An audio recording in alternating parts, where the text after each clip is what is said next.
we are all going to take the Seattle Seahawks.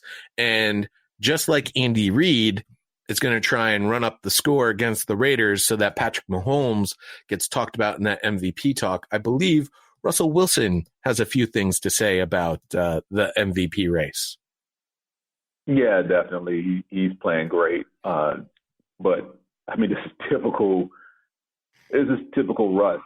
He plays like this basically year in and year out. Though his touchdown numbers are on par with the last couple of seasons, his interception numbers are way, way down. I think he's only had 2 picks for the year, maybe 3. I know he threw one this past Sunday against Philly. So whatever his total was, 1, it's now 2. If it was 2, it's now 3, and that's unheard of at this point of the season. Defense is playing great. 3 interceptions, by the way. Yeah, so Sunday was the 3rd. So defense is traveling well. I don't think this bodes well for Minnesota that their defense is actually rounding into form at home, because Jadeveon Clowney is listed as questionable and is probably likely to play this week after being out for the last couple of games. Also on the Seahawks injury report, Luke Wilson still listed as questionable.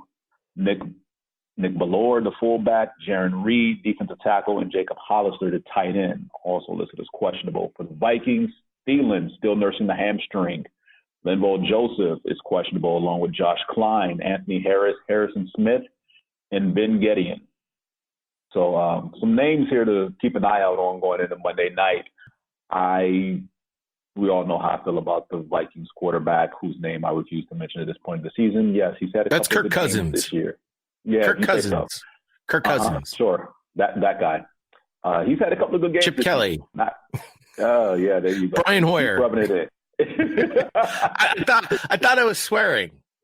It's just I'm tuning you out right now because it's just making my ears bleed. All that nonsense chicanery that's just coming out of your mouth, just skullduggery and malfeasance. Yes. But yeah, Seattle at home, defense getting healthy. Like I said, Jadeveon Clowney. If he doesn't play in this game, I will be shocked. Him playing is pretty much going to just put the death knell in the Vikings and trying to pass the ball. I still believe the way to beat Minnesota is make them one-dimensional, take away Dalvin Cook, make that offense throw it around, and make that quarterback uncomfortable. Yes, I'm refusing to say his name on purpose. The NFL 100, we mentioned that. Did we mention that on yesterday's show or today's show? I don't remember. But the NFL 100 greatest team, the greatest team will continue on defensive line and linebackers to be unveiled on Friday. We know one name is being unveiled. What's the name? Well, that's pretty obvious. Yes. What's interesting is the NFL has unveiled their 25 semi-finalists for the Hall of Fame this year. Now, what's interesting about this is I believe they're putting in a second list in the Hall of Fame this year, like guys that keep getting passed over. They're just going to get thrown in because it's the NFL 100 year. So like guys that belong in but keep getting passed over because of the longevity are going to get put in on the secondary list. Hopefully Steve Atwater.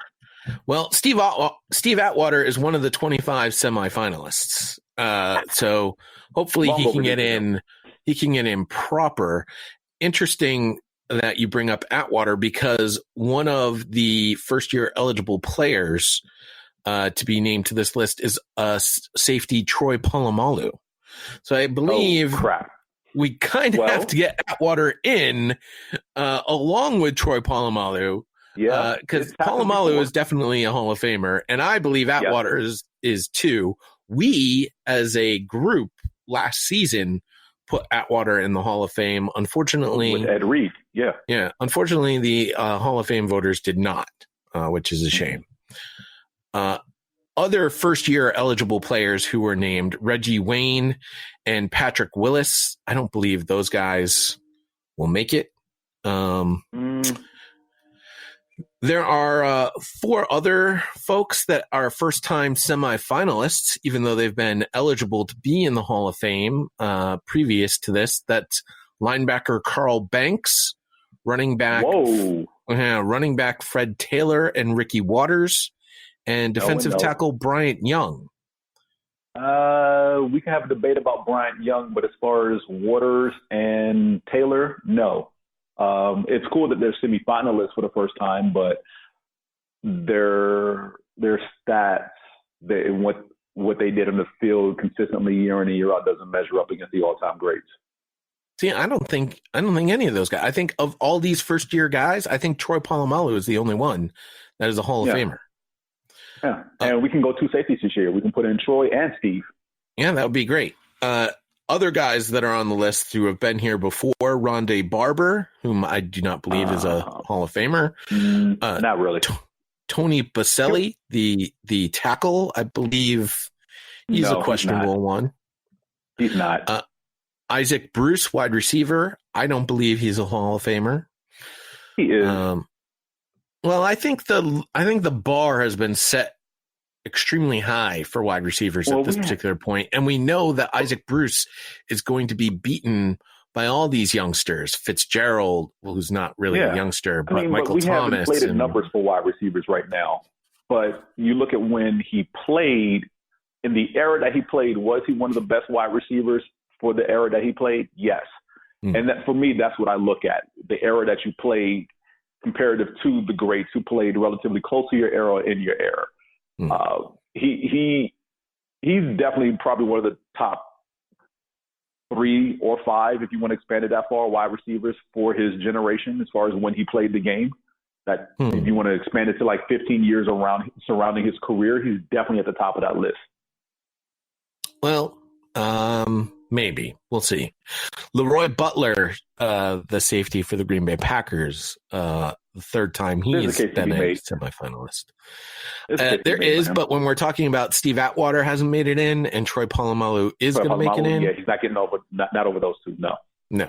Alan Faneca, the guard, mainly known for his time with the Steelers. I believe he will make it in. Torrey Holt, Isaac Bruce's teammate, is on this list as well.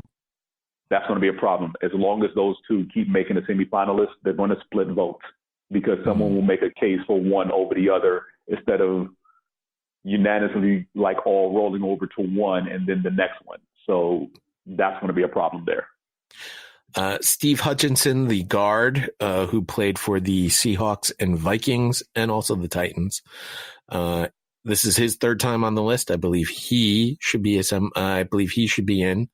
Edgerrin James, this is his 6th time, and I believe this is the 6th time we say no to Edgerrin James. Yeah.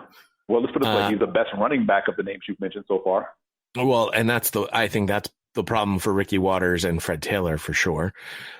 John Lynch, the free safety, who is now currently the general manager of the San Francisco 49ers. You just said no to John Lynch? Yeah. Wow. See, I would put him there with Polamalu and Atwater. So for John Lynch and when he played, he was a phenomenal safety in the defense he played in. But as far as the league, as far as just, top safeties and defensive backs, remember, he played in the era with Brian Dawkins, who I would clearly say Brian, and this is not just Philadelphia bias, Brian Dawkins was just a better safety than John Lynch, period. There's no way you're going to convince me otherwise that Lynch was on Dawkins' level. Lynch fit the role perfectly for what you needed to do in that Tampa 2. Linebacker Clay Matthews, that is linebacker Clay Matthews Jr.'s father. Yeah. Wow, he's not in yet. I'm surprised. He's not in yet. Sam Mills, the linebacker for the New Orleans Saints. I think that's an interesting one. I'm sorry, I'm thinking Ricky Jackson. Well, Sam Mills is the late Sam Mills. Sam he Mills also played. Yeah, he also played for the Carolina Panthers. I do wonder if that might have something to do with his appearance on this list. But Sam Mills was a good linebacker. I'm not going to take that away from him. No. And I think eventually all 4 of those Saints linebackers in that 3-4 defense from the mid to late 80s to early 90s, eventually all 4 of them will get in the Hall of Fame. Simeon Rice, defensive end for the Cardinals, Buccaneers, Broncos, and Colts. A case can be made, not convincingly, though. I'm going to skip over these two and come back to them. Zach Thomas, linebacker, on the list. I think there's an argument to be made. I saw somebody noted that when Peyton Manning lists some of his most difficult opponents, Zach Thomas is always high on Peyton Manning's list. And quite honestly, if you have the respect of Peyton Manning, you're probably getting in. Yeah. Hines Ward for the Steelers, I don't think he gets in. Not yet. Eventually, yes. Darren Woodson, safety for the Cowboys. No. Yeah, I would agree. Steve Tasker, your special teamer wide receiver. I wonder, so it's going to be difficult to grade special teamers. Right. And I wonder if Tasker's on here because of that play in the Super Bowl. Oh, tracing down Leon Lett? Yep. Also, how many special teamers consistently make the Pro Bowl year in and year out since Steve Tasker? Because it's pretty much a revolving door of a different guy every single year, and rarely do you see a guy even do it twice Matthew in a 5-year Slater. span. Matthew Slater. Okay. He makes it all the time, but Slater, since he's playing in the Super Bowl, he's never at the Pro Bowl. and again, I don't care about, the way things are flipped now, but I'm just saying, just being announced initially as, the top guy. Because there's some years Matthew Slater was the replacement, and then, they go to the Super Bowl, and then he's not able to play. Right. So I'm not saying, the replacement guy. I'm talking about the first guy. Like, when Tasker played, he was the first guy every single year for the AFC as far as a special teamer. So, and he didn't miss, so there was no replacement to fill in for him, and he was never a replacement player. He legitimately went. And not to take anything away from Slater, he's very good, but he's not year in and year out as the top vote getter of that position. He's missed a couple of years. The last guy who has been named a semifinalist 2 previous times before this, Richard Seymour, defensive end, defensive tackle for the Patriots and the Raiders. I still say no. That's your call. Again, I can see an argument for and I can see an argument against. Because here's the thing. So here's the thing with teams that win multiple championships and their key players who are there for all the championships that they win. What they bring to that team and what they do as far as dominance for the league are 2 totally different things, in my opinion. And it's one thing to be like, well, this is a key guy in all these championship teams. That's fine. That doesn't equate to you going into the Hall of Fame, because for me, the Hall of Fame is this guy dominated week in and week out, despite what this team did, win or lose. Like, even if they lost, this guy still stood out and gave them a chance to win. And there are guys, including my former colleagues, Matt Williamson, who actually is now a current colleague again, and Ross Tucker, who say Seymour is one of those guys. He was a dominant force on the defensive line.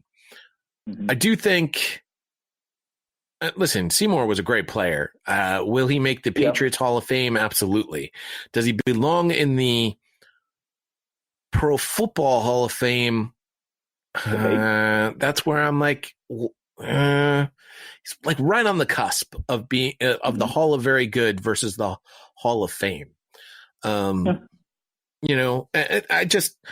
appreciate everything that Richard Seymour did. I appreciate the way Richard Seymour played. I appreciate the fact that he played in a position that doesn't have those sexy stats. Like, he wasn't, he was put in a role that wasn't going to get any sort of thing that showed up on the stat chart other than wins for the team. Wins and tackles for loss, maybe? Maybe. So, I love Richard Seymour. He was a great player. I just don't think he's a Hall of Fame caliber. What do you think? Nextfanup@gmail.com. We'll take your emails. By the way, I don't even know if I can get 8 guys out of that list. I think I said no to pretty much everybody. To be made for and against almost everybody on that list, save 2. It's a tough 25 list that I don't think you can make like you said, you could make an argument to get 8 in, and 8 are going in because that's what we do now. but I don't think 8 should get in.